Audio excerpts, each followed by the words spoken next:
Caitlin Clark has landed a huge win. I mean, if this how the offseason gonna be, bruh, y'all might as well keep y'all bills on. Much news coming out in regards to the sports gambling, the WNBA currently finna be in hot water allegedly. For the past 2 seasons, the entire sports world has been watching the war on the court. Every headline, every debate, every social media post has been about the fouls, the cheap shots, and the unprecedented physical targeting of a single player. It was a public spectacle, a brutal welcome to the league that felt less like competition and more like a coordinated effort to break the WNBA's new golden goose. But while every camera was focused on the hardwood, a different kind of war was being waged in the shadows. This wasn't a battle fought with hip checks and elbows. It was a war fought in corporate boardrooms, a silent takeover that just reached a stunning conclusion. This isn't a story about basketball. It's a story about a financial reckoning. It's about how a rookie, who everyone thought was completely undefended, was actually backed by a power so immense it could bring the entire league to its knees. The narrative everyone has been fed is that Caitlin Clark was left to fend for herself, abandoned by her agency and the league itself.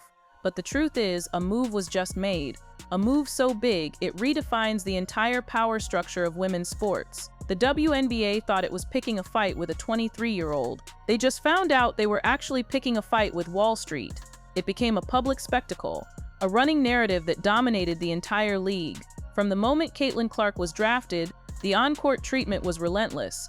We all saw it. The welcome to the league moments quickly crossed the line from tough defense to something that looked a lot more personal. Players were taking runs at her, laying her out with off-ball hits, and treating her less like a competitor and more like a target. The discourse was deafening.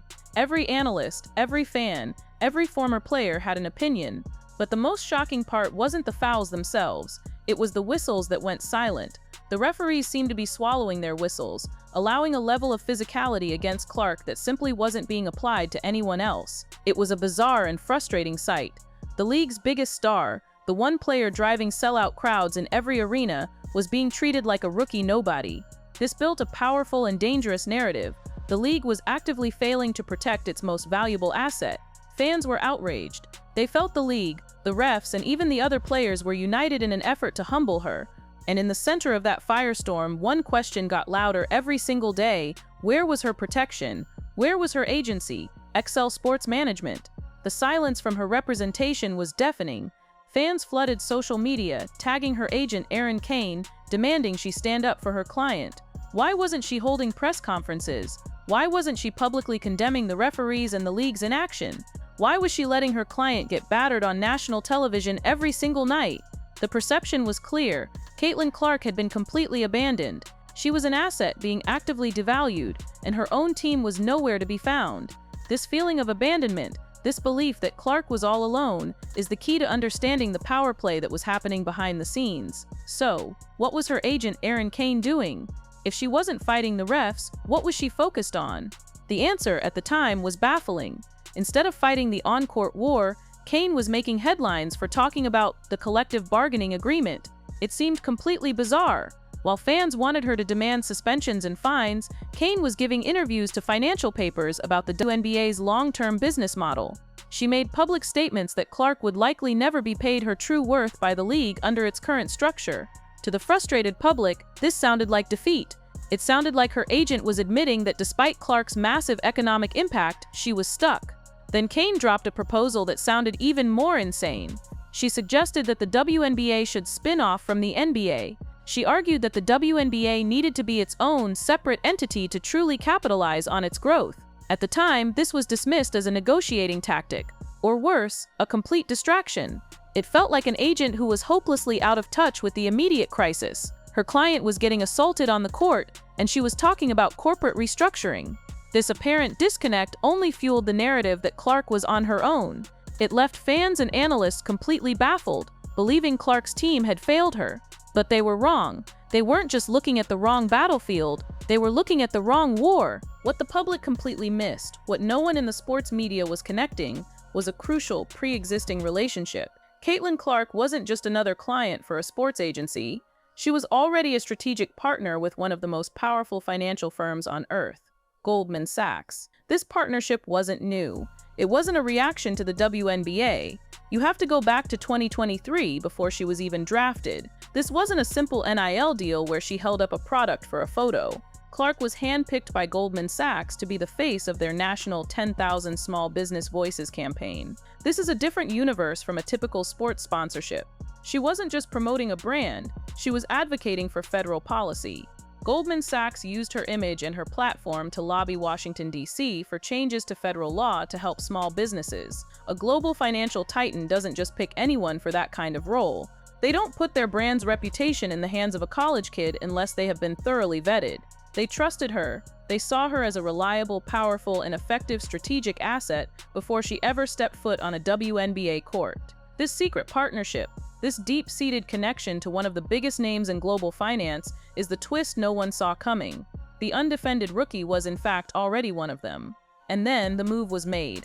While the WNBA season was mired in controversy, while analysts were debating flagrant fouls, a financial bombshell detonated. News broke that Goldman Sachs was in the final stages of a massive acquisition. They weren't just investing in sports, they were buying a controlling stake in Excel Sports Management. The price tag for this deal was staggering, valuing the agency at nearly $1 billion. This wasn't a minor investment. This was a Wall Street titan making a definitive billion-dollar move to plant its flag in the world of sports. And when the details of the acquisition were released, the client list was the justification. The agency represented legends like Tiger Woods and Derek Jeter, but right there with them listed as a primary asset was Caitlin Clark.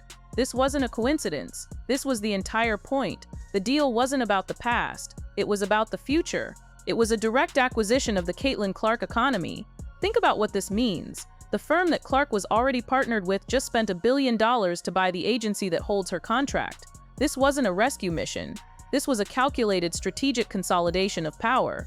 Goldman Sachs didn't just become her new partner, they effectively became her new boss. Now let's connect the dots. Why would Goldman Sachs, a firm that manages trillions of dollars, spend $1 billion on a sports agency? They aren't doing it for a retiring Tiger Woods, they did it for the Golden Goose. They bought the agency that controls the single most valuable, fastest-growing asset in all of women's sports. This move is a strategic acquisition designed to own, control, and most importantly, protect that asset. Suddenly, Agent Erin Kane's silence makes perfect sense. Her bizarre strategy is thrown into a whole new light. She wasn't ignoring the cheap shots, she was busy negotiating $1 billion deal. She didn't need to fight the WNBA in the press, she was in the process of bringing in a power so great it could buy the whole table. The narrative completely flips. Erin Kane didn't fail to protect Caitlin Clark.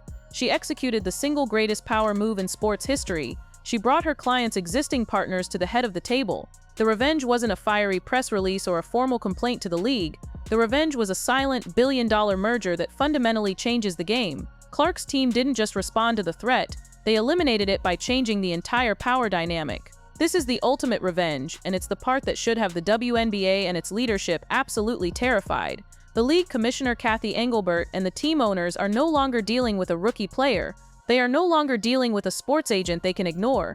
They are now, for all intents and purposes, dealing directly with Goldman Sachs. Let that sink in. Any on-court action that damages the asset is no longer just a flagrant foul or a sports controversy. It is now a direct threat to $1 billion investment owned by one of the most powerful financial institutions in the world. This changes everything.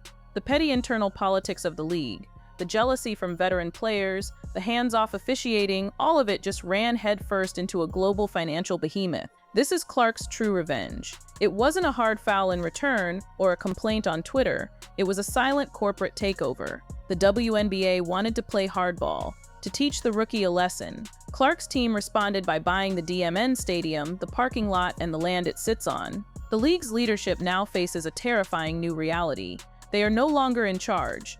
And Goldman Sachs isn't the only Wall Street giant that has taken notice. This move is part of a much larger, undeniable trend. The smart money is flooding into women's sports, and the WNBA is a prime target. Just recently, State Street, another massive asset manager with trillions under its control, inked its own multi-year partnership with the WNBA, becoming its official investment partner. The league is actively seeking out this Wall Street money, but the Goldman-Clark deal is fundamentally different and far more dangerous for the league's old guard. This wasn't a partnership with the league.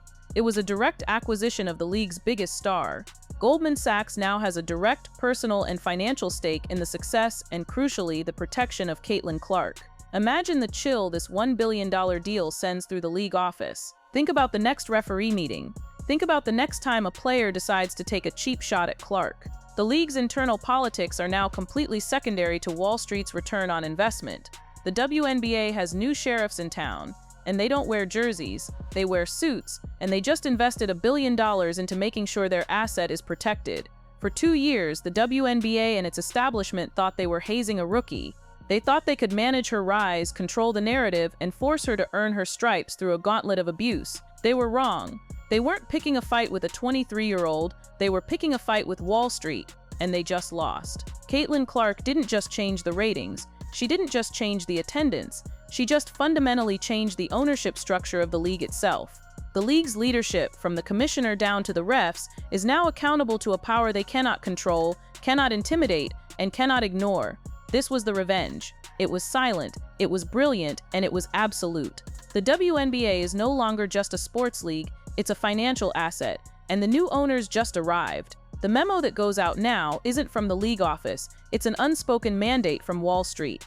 Imagine the panic. Every official, every referee who swallowed their whistle, every league executive who looked the other way, they are now a direct financial liability.